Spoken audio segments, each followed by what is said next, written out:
How are you? Hello, George. Thank you for having me on tonight. Oh, Hello, it was a James. pleasure. Hey, Richard, I got a little bone to pick with you.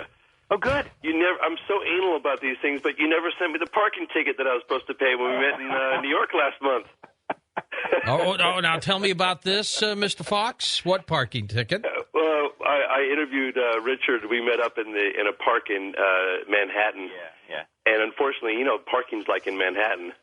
Oh, God. Richard got a parking ticket during my interview. I said, Richard, I'll pay for it, I promise. God almighty. Richard, you never sent it to me. I told you I'd pay for it. Yeah, I was driving all over Manhattan. I couldn't find a thing. Found a spot that I thought looked good to me. I don't know. Park, go meet with James. We have this really cool interview.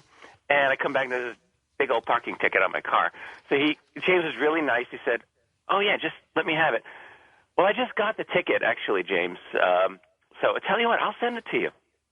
I'll do it. Please do. I'm going to force both of you now to hear my story about Thank you. parking. That was very nice of you. and things. And a woman goes into a New York bank, and she's got outside her Rolls Royce, and she says to the banker, and it's a $275,000 car, and she said, "Gosh, I'd like to borrow $5,000, please."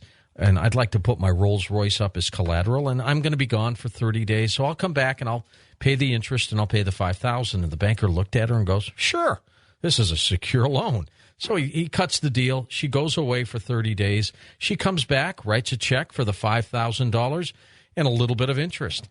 And, as she's ready to leave, the banker's there with his buddy, another banker, and they're both laughing at her. And they said, "You know what? I've got to tell you, you may be one of the dumbest ladies I've ever met. I mean, you put up a $275,000 Rolls Royce to borrow a measly $5,000 for 30 days. Are you crazy?" And she said, "Do you know how much parking costs here in New York?" My 91 Saturn was very similar to that. That's great. That is Probably great. worth about $500,000, I think. Anyways, Richard Dolan, welcome aboard. You're going to be with me for 2 hours. We've got James for this hour. Looking forward to it. What is new, Mr. Dolan? Well, gosh, I'm every time I talk with you, I say the same thing. I'm almost done with the next book, George. I'm really working on it. You will get it. Look, Well, I will. the first one was 500 pages, so these things take time. Well, here's the new twist, though. For many years, I told people that I'm working on a 2-volume historical study of the UFO phenomenon. It's 3 volumes now. This is the latest, and it really will be 3. I've been really working through the amount of data that I've been using and working with, and it's too vast. So Volume 2 will be done this year. I'm really quite confident in saying that. It will take the story of the UFO cover-up from 1973 to 1991. It's a very, very good cutoff year for a lot of reasons, and I'll be happy to go over that with you sometime.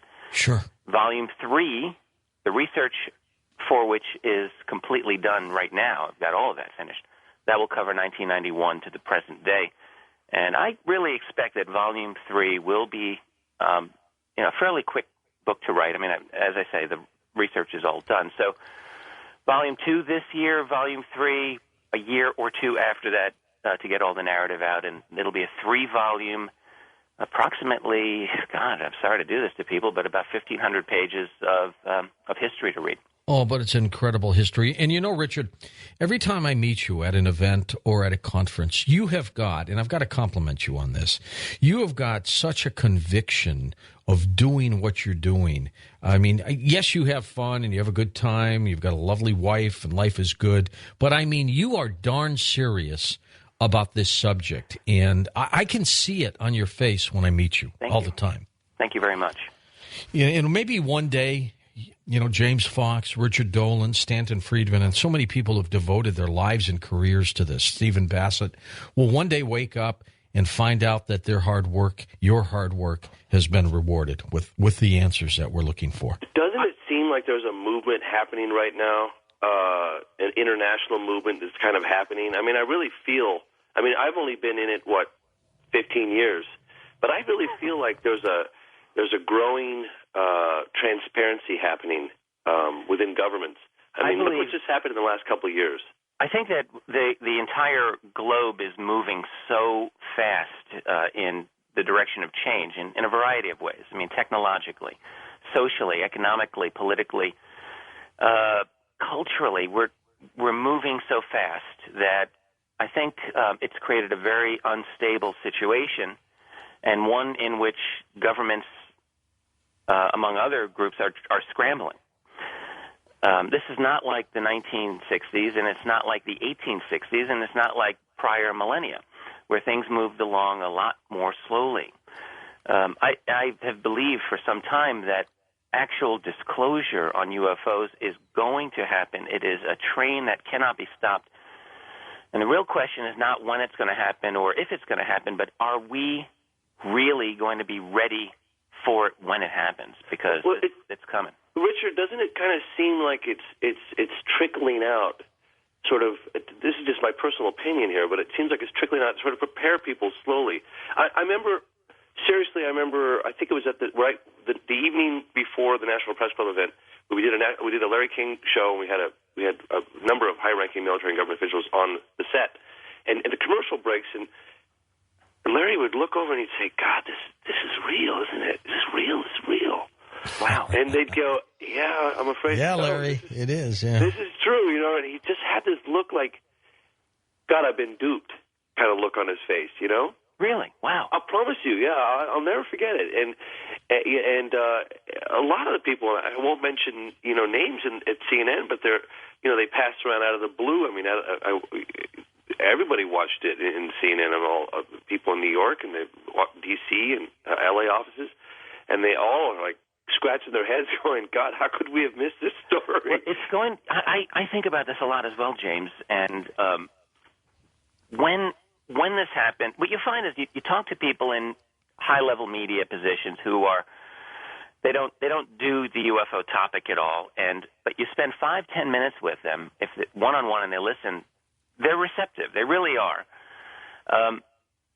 But the problem is there's so many people out there who have really not given this much thought that it's just not part of their worldview, and when it comes, it cannot but be a very great shock for them. I mean, my God, the implication, religious, there's, but then even the Vatican, remember the Vatican, Richard, just a few weeks ago came out and said, you know what, the belief in extraterrestrial life won't negate God, and, we basically accept the fact that if they're out there, it's okay. Yeah, I think that was pretty dramatic. Absolutely, yes, I agree totally. I mean, look, the Vatican is an institution that's 2,000 years old, for God's sake. So they're talking about this for the first time. This, 500 years ago, a fellow named Giordano Bruno was executed for talking about life on other worlds. So for the Vatican to say this, it's very important. And it's really not too many steps away from recognizing that ETs might be here. You guys look at someone like Fife Simonton, who's been working closely with me and Leslie on this. Former governor of Arizona. Governor of Arizona. But remember, he's good friends with Bill Clinton. He saved him from drowning in an accident in college. He was pardoned by Bill Clinton. He's in touch with the Bush administration. I think he came into office when Bush Sr. was president. Mm-hmm. And the fact that he signed on to this initiative, we're putting together. It was his idea. We're putting together a book based on the National Press Club event. He's getting behind that, and he's really pushing in our corner. And he's got unprecedented access.